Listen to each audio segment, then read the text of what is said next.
Hello and welcome back.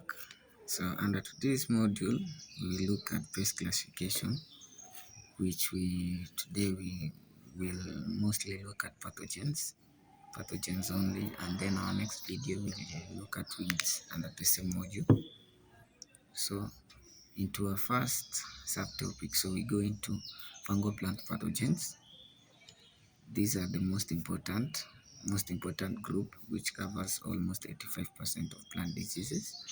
And we have major fungal groups, which into our first group, ascomycetes, which includes powdery mildew, apple scab, and ergot.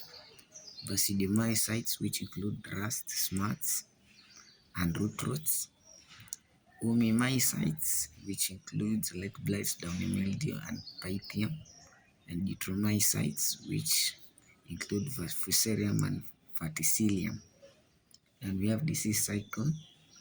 As disease cycle, we know we have inoculum source, which include infected debris, soil or seeds, spore dispersal, wind, rain, insects.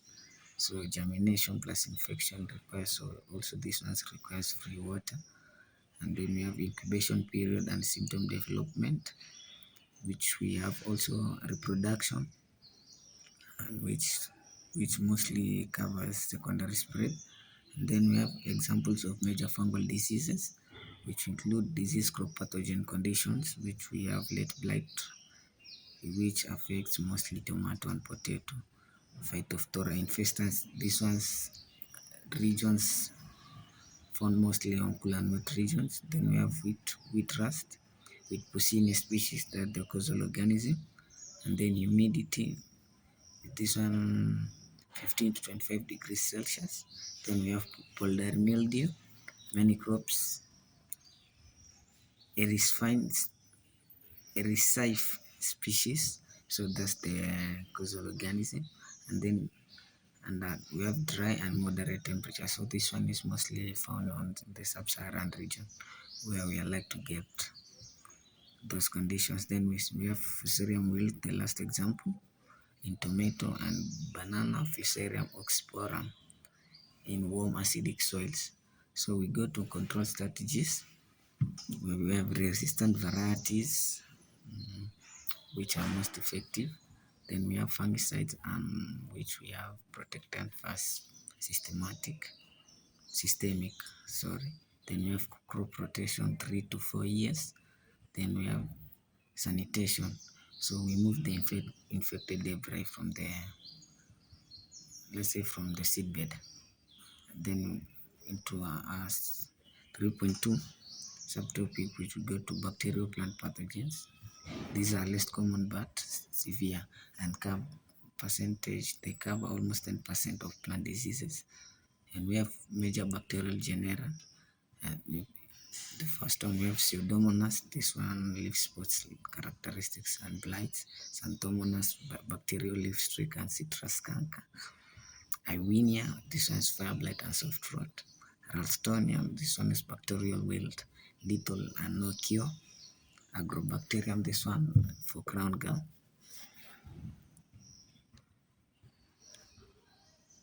Then we have characteristics: enter through wounds or natural openings, spread by rain, splash insects and tools, require water filling for infection, and no effective curative treatments.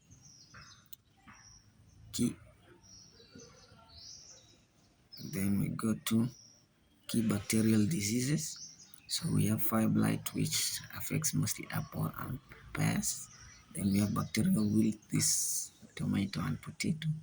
Citrus skunk, and this one's for Xanthomonas citrus, and black rot for Xanthomonas camperastis.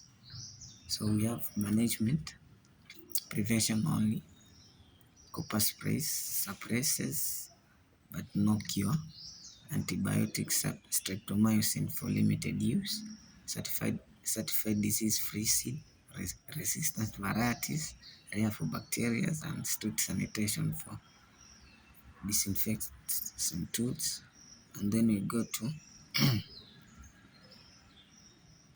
3.3, which we cover viral plant pathogens. Smallest pathogens obligate intracellular parasites. So transmission methods, we have insects, 80%, which insects have 80%, accounts for 80%. Then example, we have aphids, whiteflies, thrips, and leafhoppers. Nematodes account only for 5%. And examples, we have Stiphinema and Longidorus. And then fungi, we have accounts only for 5%, and we have Olpidium and Polymixa. And then mechanical accounts again for 5%, which includes transmission on subtransmission on tools. And then we have seed, which also accounts for 5%, and then which limits the number of viruses. And then we have major virus groups. Virus groups, example, vector crops. So we have potivirus, which aphids, potato, and squash. Geminivirus, this is whitefly, tomato. Tospovirus, thrips, many vegetables. Lutivirus, aphids, cereals. And then chemovirus, which aphids plus, which can accommodate up, let's say, 1,000 hosts. And then we go to symptoms. Mosaic, light dark green patches, yellowing, stunting, and leaf rolling, event clearing and necrosis, fruit distortion and reduced yield. Management, no cures, only prevention. So we have vector control, insecticides only before infection, not after infection. Then we have reflective mulches, which include repel vectors, and then resistant varieties. So we choose the best options when available. And rogging infected plants, so it means rogging, so you just destroy the infected plants either by uprooting or by burning. And then we go clean seed and planting materials. So, and then we go to our fourth subtopic, nematodes, microscopic roundworms, plant parasitic. So we have plant parasitic nematodes. We have the root knots, galls on roots, cyst on roots, lesion, root lesion, and secondary rot, dagger, virus vectors, sting, severe G stunting. Damage, root damage reduces water and nutrient uptake, which eventually leads to plant death. Stunted, yellow plants in patches, and then yield losses up to 80% in severe cases. Then we go to control, we have crop rotation, this one for non-host crops, resistant varieties, nematicides, which mostly, I can give you an example, methyl bromide. And then you have solarization, you hit soil with clear plastics, not burning. And then marigolds, suppresses some marigolds. So that marks the end of pathogens, pest classification under pathogens. So we're gonna have our next video on weed classification. Thank you.